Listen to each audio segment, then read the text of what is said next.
Hi, my name is Olalekan. I'm also the founder of Just Women Africa.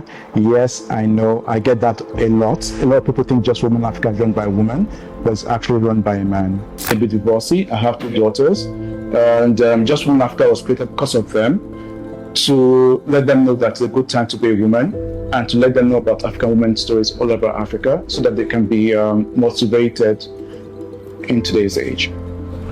Can you share a pivotal moment or turning point in your journey?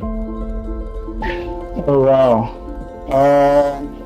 I think when I first got my first 1,000 subscribers, I think it's a good time. Everybody's when you're doing YouTube, it's a really good time when you get 1,000 subscribers with 4,000 watch hours, and that's when you know that yes, I've arrived.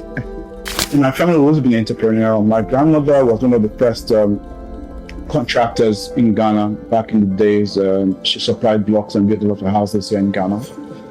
That's from my mother's side. From my father's side too, my grandmother was also entrepreneurial.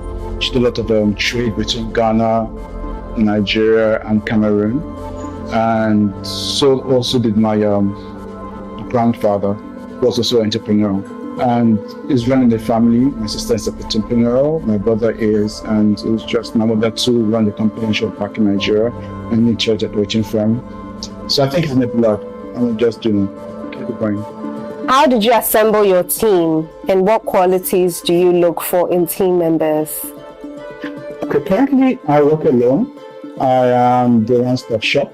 I'm the videographer, the editor, the marketing person, the accountant, and everything. But in the future, even to assemble a team, I look at somebody who's multi-purpose, who can do more than one thing. So that, for instance, if you don't have to do, if you're not able to video edit today, tomorrow you should be in the newsroom writing, be able to be in the newsroom to write articles and stuff. What were some of the early challenges, and how did you overcome them? That's an interesting question. Early challenges, when you get into a space, it's always good to go around and ask questions before you get into a space. I didn't ask any much questions. I basically just dived into it, and I didn't know much about video editing or stuff like that. And it was a new space. I had to learn everything on my own. You learn from mistakes. Tomorrow you set the camera, you know there's a better angle.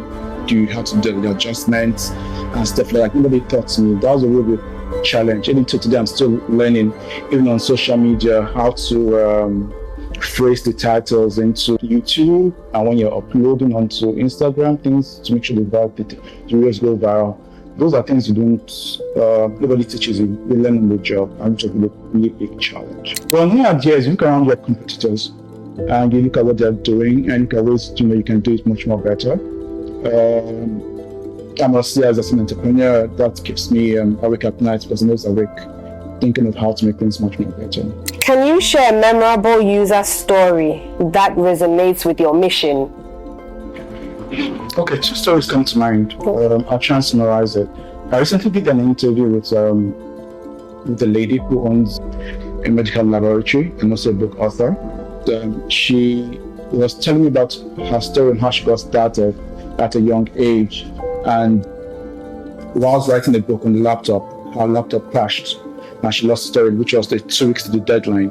She practically gave up. But her father came up and said, why are you giving up? And she was like, well, the story is gone. And the father was like, where did the story go to? She's like, oh, the laptop crashed and the story is gone. And the father is more like, well, the laptop has crashed, yes, but where was the story before then? And she goes like, well, the story was in my head. And the father looked at her and goes like, well, is your head still there? And she's like, yes. Stories like that is part of our mission, to motivate people. And hearing stories like that, somebody watched that story online and told the grandmother, come listen to this story, that kind of way of motivating people, which was really, really encouraging. I remember doing an interview with a lady called Awa. She runs Skin Gourmet, and talking to her during the interview and after the interview, you could see she has everything well planned out, knowing that the business is not going to be there forever, and that even when she's not around, the business should be able to run. And she's putting in processes in place to make sure that when she's not around, the business is still there, which I think is really, really crucial in terms of entrepreneurship.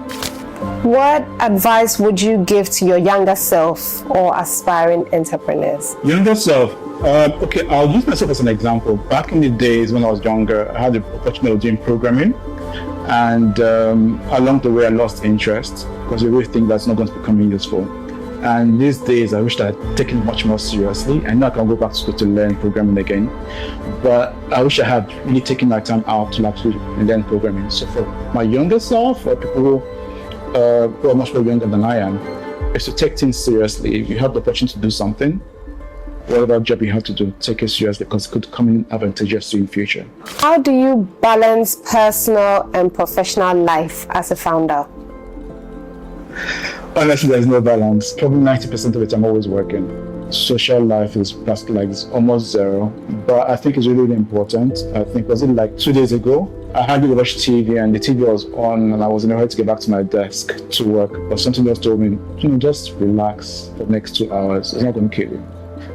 What's the most important lesson you've learned along the way? I think one of the important lessons I learned along the way as a content creator, for somebody who creates videos on YouTube and social media, I think a lot of people are focused on the number of views your video generates, but I think it should rather be on the impact your videos have made. I've had videos who have made so many views, but I've been approached by people saying, "Oh, I watched that interview. It was really, really inspiring and really motivated me."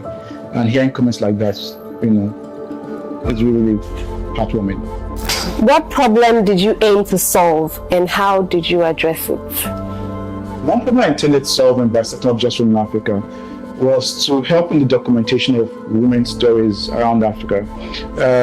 One crucial problem with women stories is that it's not documented out there for women, for not just women but men, to go read up, do research on.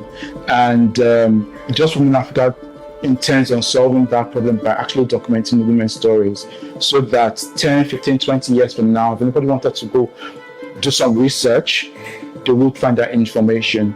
How do you envision your company's impact on the industry or your community? Okay, so one of our missions that Just Women Africa is to be a one-stop shop when it comes to women information in Africa. We're just 3 years old, and we're hoping by the time we're 10 years old, we've gathered enough information on women so that wherever any woman is anywhere in Africa, once they go into a media platform, they should be able to get the information that they need. I don't know that this will be taken as a risk, but most people might not be happy with it. But to start Just Women Africa, I sold my car, and I used the funds, to start Just Women Africa. I don't know that would be considered a risk. Just Women Africa is my full-time gig, and I consider it a risk. But at the end of the day, I think it's worth it because I think I'm able to touch lives, not just in Ghana, in Nigeria, but all over Africa, telling African women's stories from a different point of view and changing women's lives, not just women, but also the men, also some of the men who get to watch. I think that's a really good, it's been worth it all the way. How do you stay motivated and driven despite setbacks or failures? When you have to sell an asset of yours to start a business, and that should be enough motivation for you to keep on going, even when things are not going the way you want them to go. You just have to remember the dream and then what you want to achieve, which is, like I said earlier, making Just Women Africa a one-stop shop for information on women in Africa for African women.